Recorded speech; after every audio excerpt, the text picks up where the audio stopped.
So what is it that eligibility criteria that I have brought, just so that I'm here sitting with these people where I used to kind of have them as my role models, and I really actually wanted to even sit with Dr. Mujumdar here today, because these are the ideas that I've looked at for, right?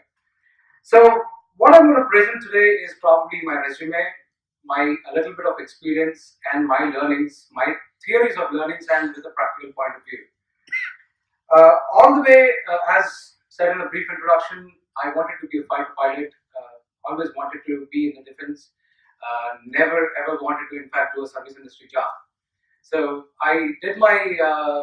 I was disrespected in my colony that I never wanted to give my engineering entrance. So I finally wrote my engineering entrance. I wanted to be a strong core mechanical engineer. I was pushed to ECE, so I took ECE, and then during my third year, I started working on cryptography. So from cryptography, I tried to secure my MS in cryptography in US. Thanks to the times of those, I actually couldn't secure a visa. So then I was trying to fetch for the ideal course that would help me still lead the same life, where I could pursue information security heavily. I never wrote my GATE because I knew that Indian IITs would take me a long time to achieve what I want. So then I remembered that I have seen SCIT coming up that time. I saw that there was one course that really matches to my aspirations. I wrote it down. I came down for the GDPI in February, just like most of you guys. And the interview was going on. And so when the interview was going on, I made a statement. If I saw this ad last year, probably I would have been completing first year by now. So one of the professors who was looking at the test scripts just kind of looked up and said, "Are you sure? You're ready?" I said, "I am 100% confident. There's no doubt about it." So why am I speaking about all of this is what you get in life is something that you cannot design. So as Steve Jobs said, the dots of your life can be actually matched back. You can make a pattern out of it when you look back, not a pattern that you can make forward. All I did throughout my life was to accept life, okay, as it comes, but not the goal or the vision that I have in my life. That cannot be accepted or changed. It's only the vision that I've kept, but for the life that I've tried to move forward in the way that I wanted. So when I was moving from, I joined, as I said, I joined GE from here. It was a campus placement. I moved on. I said, whatever it felt like, I have to go somewhere. I moved on. I said I'll pick up a job. I went around. I did a lot of jobs. When I was doing all these jobs, there were different people who said different things. Some people, in fact, even said that this guy knows how to write the market. He's jumping many jobs. Okay? There were multiple people who said multiple things, and there was only one thing that I said. I am not going to compromise on the way of the vision that I have planned for my life. That's the most important thing. I'm not going to give up on my dreams, and most importantly, I'm not here to do dumb work.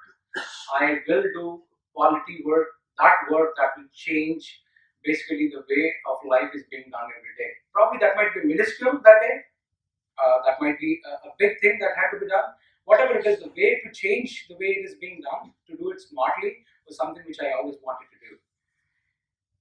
And there was somebody who started storage networks in SCIT. So that guy was almost he did his 3 jobs in almost 18 months, and finally landed up in Semantic in Pune. So he was one of the inspirations. He said these words. He said, "I have moved around 3 jobs, irrespective of my salaries that I took. I finally am in semantics. I love storage networks, and I'm in semantics. There is no other better place that I could be to innovate." So the most important message that I want to pass to you guys is never give up on your dreams. Your dreams are yours to pursue. You would realize the pain or the joy of pursuing it or not pursuing it. Trust me, no one is going to be there with you when you either give it up on it, or the day you actually win it, because you know the joy of pursuing your dream. So after a few years of technology evangelism, almost like 8 years of technology evangelism, I'm a passer of SCIT, more of a premier business school. So I had that business flair in me, so moved upon, started picking up business roles. I led one organization, couple of organizations where I have worked with multi-banks, multi-corporations, state governments, central governments, whatnot. You should ask about it. The power that comes to you when you do such kind of jobs is so awesome and sometimes even uncontrollable. But the beauty of it is, or the thing that only one with a meticulous approach can realize it, is that one would face a lot of things internally that when you are at a high level of a job, you would face things like flattery, which you most of us will give up into. We will face a lot of lies, cheating. One way of saying it is there is a lot of politics in it, right? So the simple point about that politics is that when there is so much of it, you got to make your marks properly. Why am I saying this? We have been saying managers for a lot of time, and trust me, I mean, they have been running organizations, running a lot of people, running a lot of things. How do you, and you are all going to probably peak a lot of career ladders. So probably when you're peaking those career ladders, how do you manage trust versus what you're going to face? That's the most important thing. That's the more important challenge that you will see. So for that, what suggestion I would give is that it always depends upon zero emotional quotient in your decisions and 100% mathematical calculations. We all need to start our relationships with trust. We will trust everybody, but trusting without a calculation is a fool's job, and any one of us sitting here is going to do that, right? We are going to base our calculations very well, okay, very properly, based on less on emotional quotient, more on proper known knowledge. Why am I saying this? People running countries, people running states, people running organizations, people running even your home, right? Your mother or your father running the home. Everybody faces this challenge on how do you manage all the given resources. So it's always need to be a mathematical quotient which drives in. The other important thing that I've seen during this times is, which is a pan-India problem that I've seen across, is people don't communicate in India. We don't talk. Movies in India tell you that if you love somebody, go ahead and say it. Okay. The other thing that you need to also realize is if you don't like something, please go and say it. You don't like something, somebody's doing it, please say it, because as long as you do not communicate, you are building a potential barrier with your colleague, your friend, whoever it is. And when you're building these, you're basically creating something for destruction. You are not creating a constructive job. And trust me, this is something that all of you are going to face in your career ladder. So please be communicative as much as possible. Last but not the least, out of the preaching that I'm going to do is time management. They've said multiple things. I would say multiple things. You could do a lot of things in a day. Okay. There are protections to speaking people and all, which I tell to my team members in my office, that all you need to do is probably stick your job to 9 hours in a day.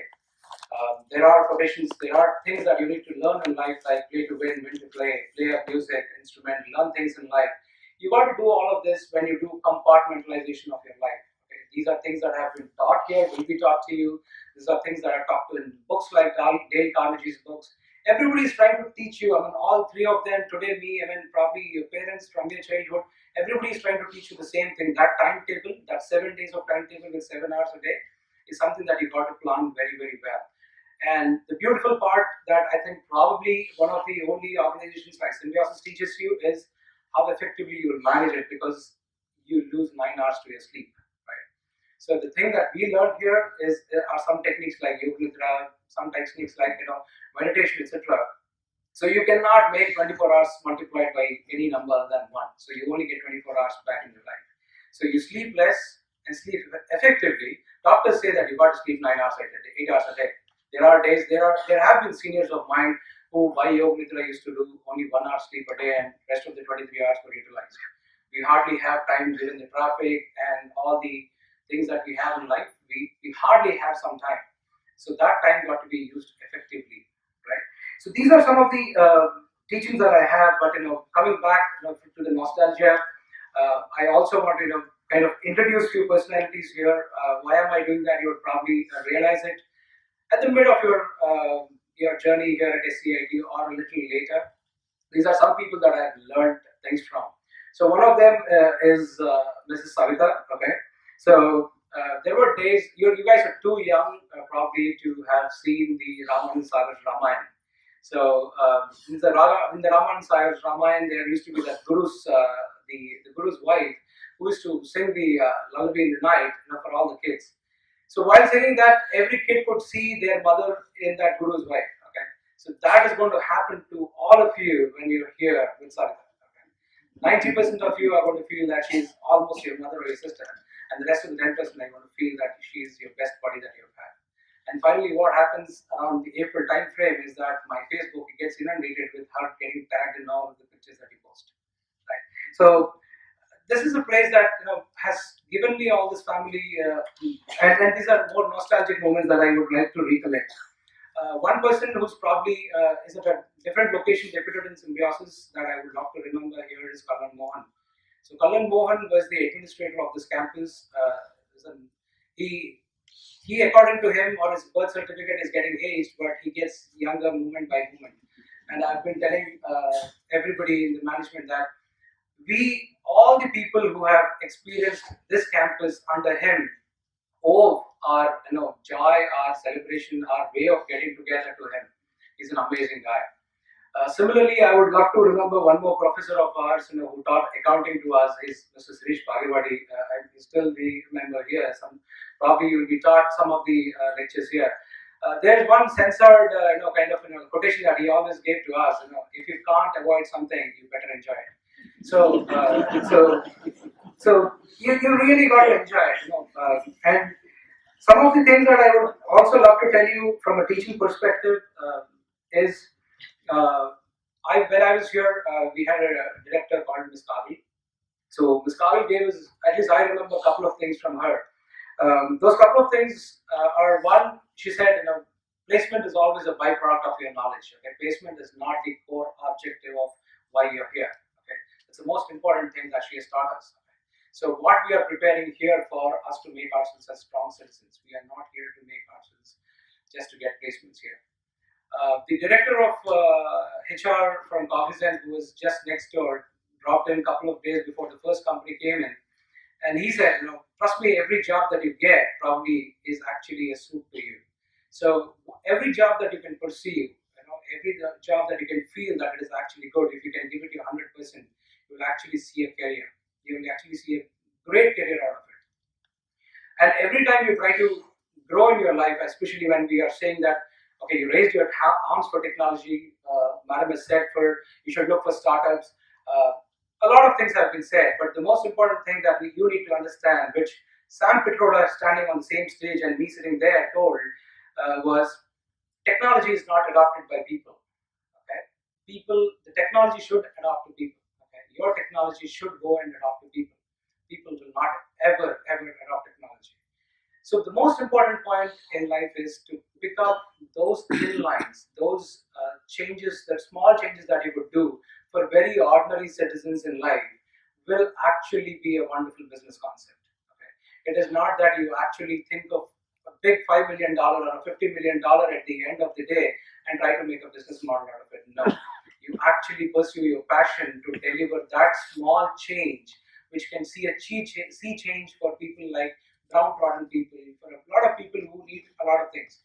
A simple thing, if you would see, my mom probably doesn't even know who has discovered the telephone, but the moment I left my town and came to Symbiosis here, and this is the first time I ever used a mobile, she used to say thanks to that guy who invented telephones and mobiles. Okay? That changed somebody's life. Right? Sam Pitroda was the guy who introduced the PCOs, the public call office, which probably all the kids here don't even know because everybody has a mobile today. So what that sea change that you can bring, be it an energy sector or be it a telecom sector, whatever is that sector that you could bring, which can change the lives by multitudes, is something that you're going to probably make a good business concept out of it. And trust me, you will make a lot of money out of it. Okay? It's not going to be done as charity. So last but not the least, I would also, a couple of guys who are there as entrepreneurs from my batch, I would love to remember them here. So there used to be a guy called Gurpreet Singh who used to be here, who used to, in fact, even harass some of my lecturers saying that there should be a lot of more open source in this college rather than branded system sometimes. So he is also an entrepreneur into a different company in Goa. Similarly, I have one more friend of mine passed out of SCIT called Mohit Bansal. So he, in fact, has a company called Launchpad, which actually comes and consults on startups, and they will help you and sit with you and incubate your idea into a proper project. So I would love to end by telling you that this is the best campus you have, and few quotations that I want to give about this campus. The most important quotation that I've always followed is education is not a part of life, education is life itself, by John Dewey.